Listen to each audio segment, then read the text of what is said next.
Welcome to Renegading. Belmarsh Prison's most famous resident, Julian Assange, said nearly every war that has started in the past 50 years has been a result of media lies. In 1960, the writer Albert Camus said, "The welfare of the people in particular has always been the alibi of tyrants." Both statements are correct and interwoven. So when will we finally see through the spin to ensure there's no more war?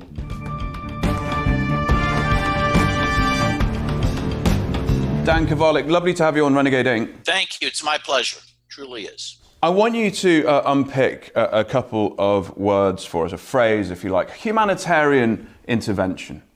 We hear this a lot. The corporate media use it a lot. But it seems to me that when we hear that, it's the prelude for an awful lot of chaos, death, destruction, and human misery. Unpack humanitarian intervention for us. Yes, so you're very correct. I mean, in truth, humanitarian intervention is a contradiction in terms. It's really an oxymoron.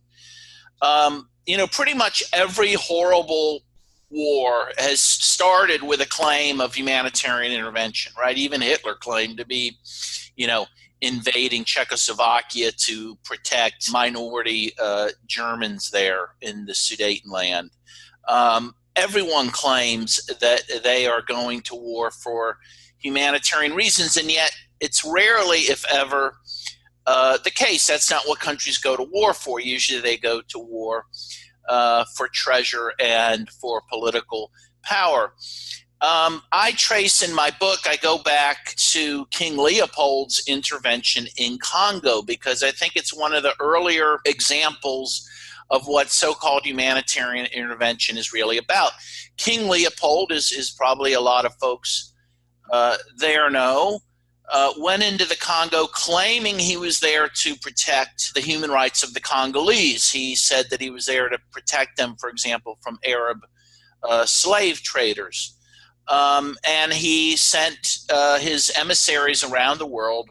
They'd have these fancy cocktail parties, very much like people do today, and they raised money, again, on the grounds that he was going to go into the Congo for humanitarian concerns. In fact, he was there to plunder Congo of its rubber and ivory, and in the process, he enslaved and murdered millions of Congolese. By the time his horrible reign there ended, there were about 10 million Congolese dead, about half the population of Congo. And again, I think this is a good example because we see this time and again.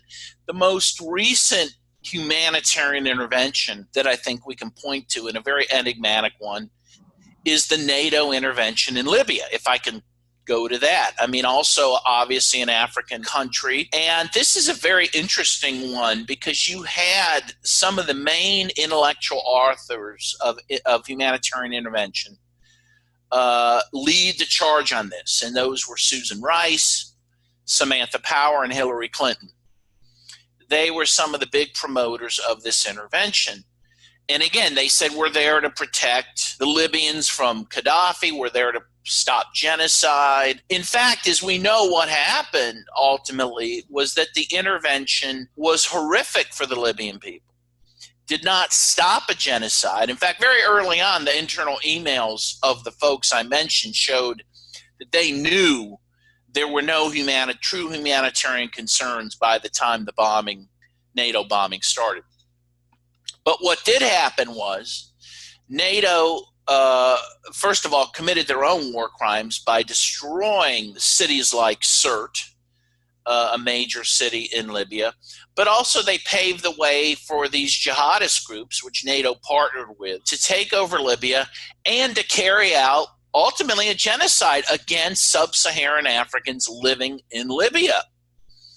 The people that I mentioned who are alleged humanitarians, Susan Rice and Samantha Power, Hillary Clinton, claimed that these guest workers, some of them guest workers, some who had lived there for many, many years, again, from sub-Saharan Africa, darker skinned people, claimed that they were black mercenaries, that Gaddafi was bringing in to carry out a reign of terror in Libya. This was a lie. This was completely untrue. But ultimately, this helped pave the way for the jihadists who took over to punish black Libyans. And they did. They depopulated whole towns of black Libyans, arrested black Libyans, murdered black Libyans. And ultimately now black Libyans and other Africans are being sold in slave markets in Libya as a consequence of this humanitarian intervention, which was anything but. So they would say that also they are spreading democracy, people like Rice, Power, Clinton, Obama. But when you look at Libya now, there is absolutely no way a sane human being can see what's gone on there and equate any of the NATO action to anything but a total disaster. Yes, and in fact, Barack Obama ended up later saying his great regret was Libya, that, he failed in stabilizing Libya and, creating any sort of state there. Of course, he didn't try to. That's the irony. It reminds me of this line from the Simpsons cartoon. Flanders is sitting there with his parents. It's a flashback, and they're with a psychologist, and the parents are like, we've tried nothing and we're all out of ideas. They didn't try. There was no goal of building a state. They didn't care. They destroyed the country just like the U.S. destroyed Iraq. It continues to destroy Afghanistan, has tried to destroy Syria. And frankly, they're just content to leave it a mess and to leave it in chaos. And that's what these humanitarian interventions are doing. We have to ask cui bono on this, because I was talking to Colonel Larry Wilkerson, and I asked him, I said to him, Colonel, is it the case that we never ever learn? And his immediate response was absolutely no. Is Libya a full stop moment, or will this NATO-sponsored carnage continue when a political process in the US or in the UK decides so? I think this carnage probably will continue. And it's because I believe, frankly, while the populace of places like the US and UK tend not to learn the lessons, I think that, frankly, the truth is that, the intervention in places like Libya went according to plan. So let's talk about cui bono, who benefits here and who did benefit from this. A lot of people did. As I mentioned in my book, for example, Italy had just signed a deal with Gaddafi to pay reparations to Libya for the crimes committed by Italy during its colonial rule of Libya. Okay? So Italy's interest was to get out of that deal because they didn't really want to pay the reparations. And in fact, once Gaddafi was overthrown, according to plan, that agreement was torn up. So Italy, everything worked out Jake for Italy. France had its own interest. Nicolas Sarkozy, it turned out, had received $50 million from Gaddafi for his presidential campaign, which is illegal under French law and also quite an embarrassing fact. This was starting to come out. He wanted Gaddafi dead because he was a witness to this illegal and embarrassing payment. France was also interested in Gaddafi's very substantial gold reserves in Libya. Belgium was similarly interested in the gold reserves. And the United States was interested in both oil and in infrastructure investment. The U.S. was upset because while Gaddafi was dancing with the West at this time, was making infrastructure deals with the West, they were also still giving deals to China and Russia.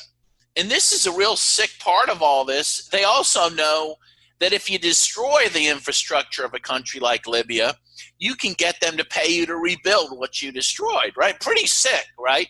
And we see this in other countries. And again, that worked according to plan. And so many companies then went in and started, again, rebuilding what NATO had destroyed.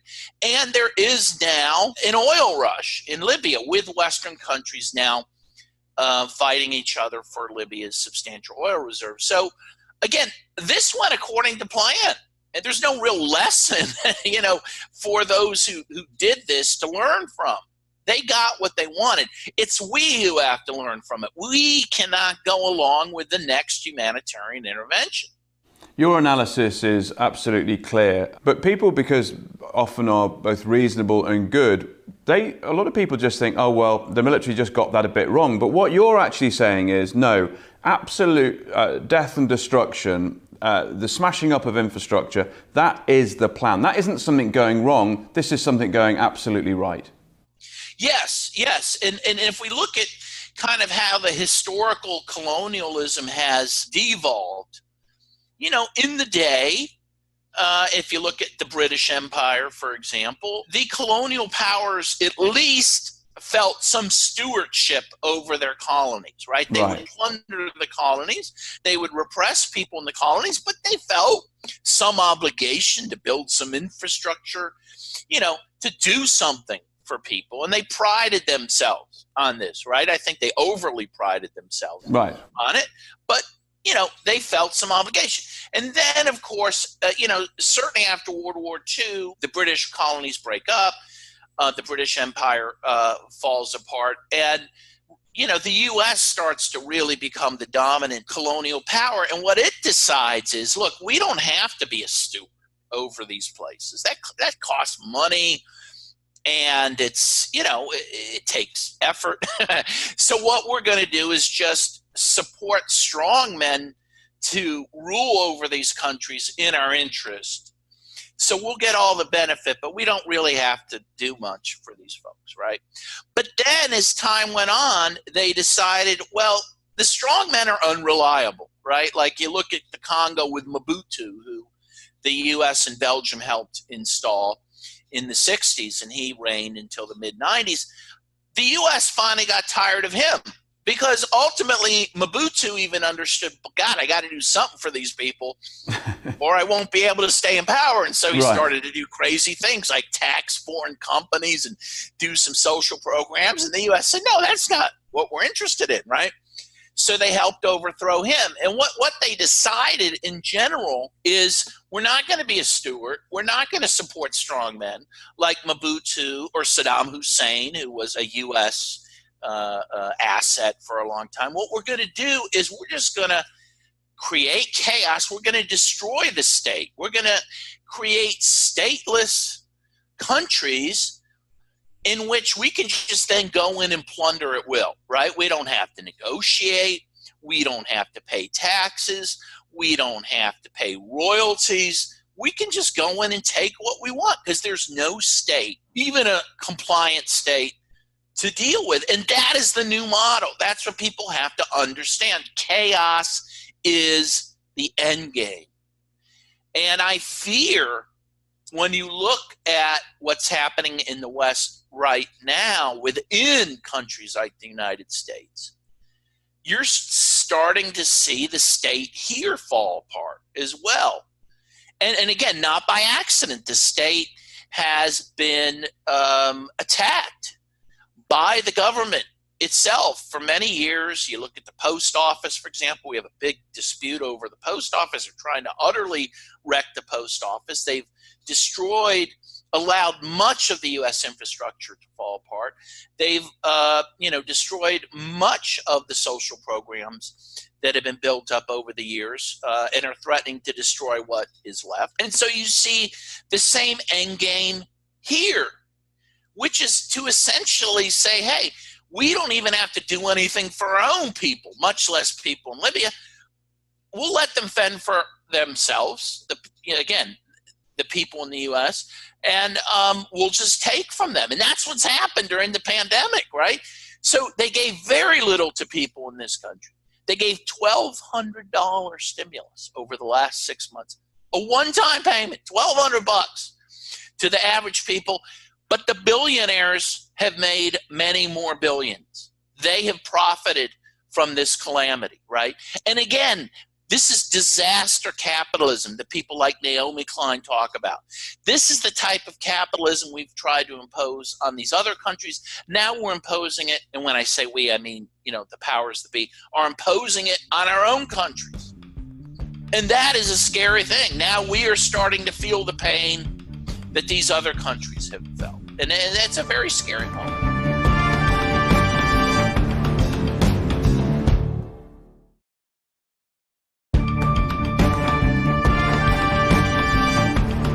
So Dan, just picking up a couple of points that you made in the first half, really what you're saying is that the imperialists, the colonialists, the rent seekers, the people who back in the day used to go to far-flung places, loot the place and bring it home, what they've done is turned on their own people. They've begun to demolish the state, begun to demolish some of the social institutions within the US, arguably the UK too, and actually they've turned on their people because they don't feel from a governance point of view or a leadership point of view that they have any duty of care for their own citizens. Well, that's right. And one of the reasons is, and it's taken me a while to think through all these things because, they're not necessarily intuitive. But the one thing, you kind of think about is in the earlier days, even in the Gilded Age, right, of capitalism, the capitalists still had to live with us. Right? They walked amongst us. If they wanted to drive a car, they had to build roads for the cars, right? That we all had to use. They shared the same infrastructure and state benefits that we all did, and therefore they had to do something to maintain those things, right? That doesn't exist anymore. So that social contract has broken because the 1%, to use David Graeber's phrase, are above the norms of society, whilst the bottom 33% can't enter into the norms of society because they don't have the economic ability. Right. And so now the 1%, they don't live amongst us. So, for example, there's been stories in mainstream press that during the pandemic, you have these super rich that are circling Manhattan in their yachts, waiting out the pandemic, right? This is a new thing. This wasn't happening in the day. You have people like Richard Branson, for example, who he's trying to get to Mars, right? And Elon Musk as well. They've decided they don't even have to live here on Earth, right? There's a lot of people who'd like them to go and stay. Yeah, which is good, but they're going to take all of our wealth with them, right? Doesn't cost nothing to do these things. There's also stories of people moving to New Zealand, right? Because they think that is the most weatherproof and climate change proof place to be. The point is that the wealthy now have the ability to live above us and away from us. So they don't need the state. They don't care. In the U.S., there are 16,000 bridges in the U.S. in critical need of repair. And once in a while, one just collapses. Several people die. Again, they don't care. They're going to build flying cars. I guess they have some prototypes even right now. They're just going to fly around. They don't give a shit. They have helicopters. They commute by helicopters to downtown Manhattan.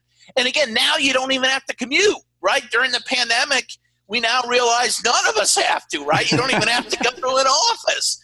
So, what this does is allow them to not care and do nothing for us. There is no incentive for them to build any infrastructure, to have any social programs for us. They don't need us. And this is a change in history, and it's a change that technology has helped allow. But so that's why the capitalists now have decided, they don't have to do anything for us, just like they haven't had to do anything for their neo-colonies.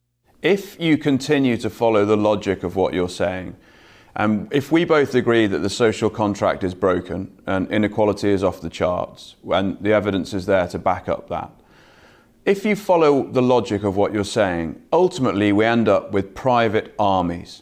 Yeah, well, and that's already happening. We have that. In the U.S., for example, even the military abroad is becoming more and more privatized. You have the former Blackwater, now I forget what it's called now, but that you have this private military service led by Eric Prince, whose sister, by the way, is Betsy DeVos, the head of the education department in the United States. And she's destroying, by the way, one brick at a time, the public school system. Yes, you have these private militaries more and more.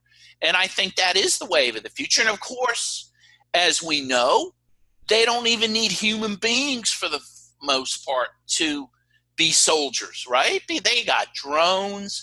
They have all sorts of technology. They will have, I don't want to sound, like a crazy man, but they will have robots too. Again, we have all sorts of technology in which they won't even need private armies. They're just going to use electronics to do all this for them. So again, humans are becoming more and more obsolete to the 1%.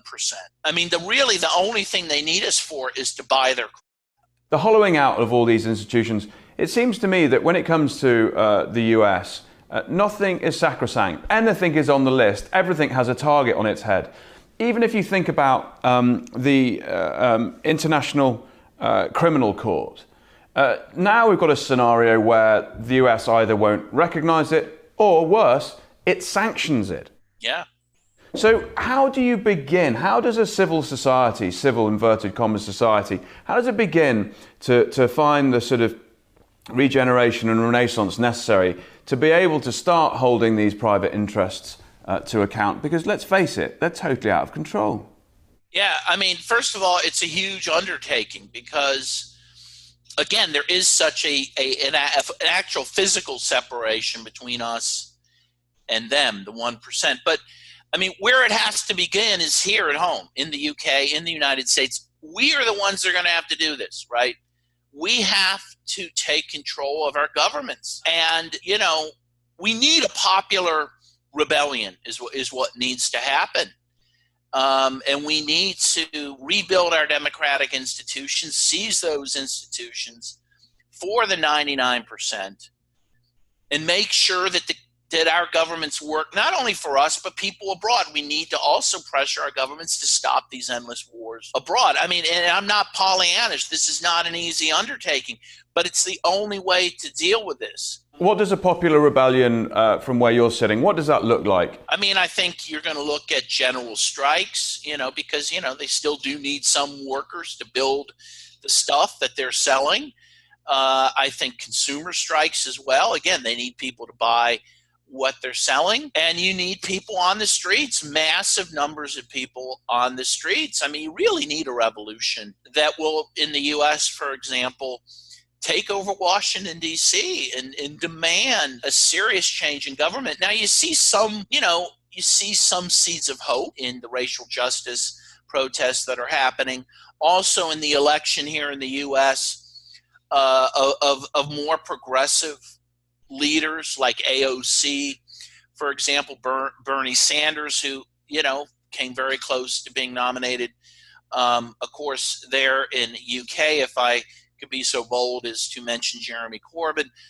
Leaders like that are the types of folks we need to elect, and then need to keep pressuring them to, again, restore democracy, to restore our infrastructure and social programs before it's too late.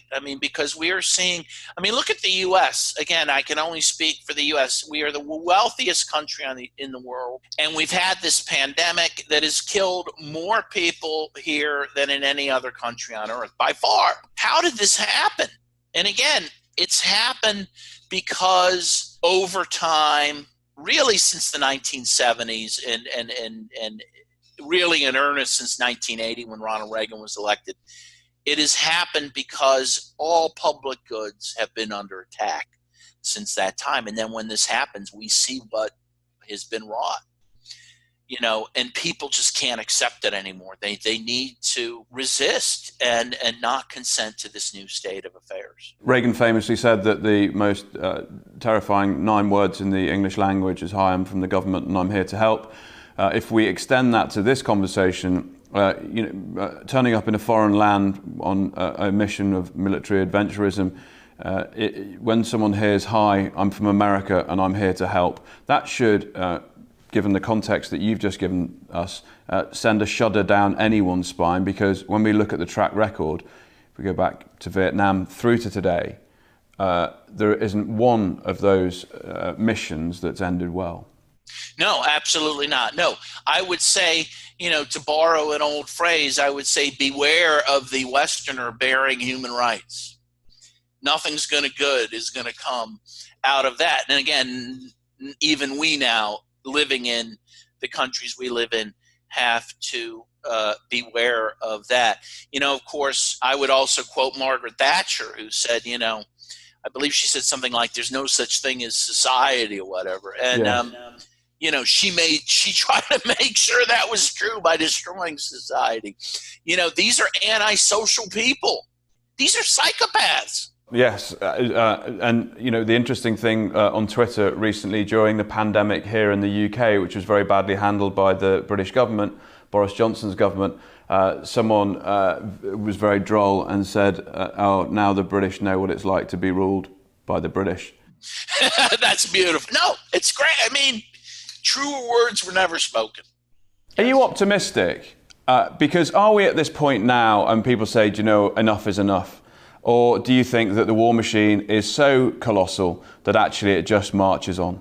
I mean, that's a great question. Honestly, it depends on what time of day you talk to me.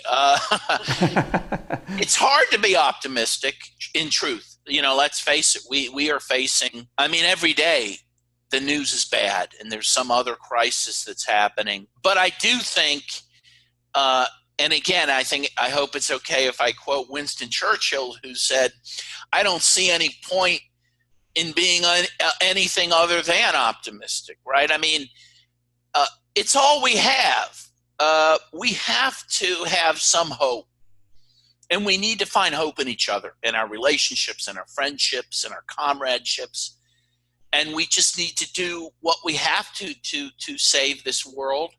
And I think success is not guaranteed, but along the way, we'll find some fulfillment and some meaning. And that's all that anyone can promise, I think. But you need to retain that core of hope to continue that struggle. Dan Kovalik, thank you so much for your time. Thank you very much.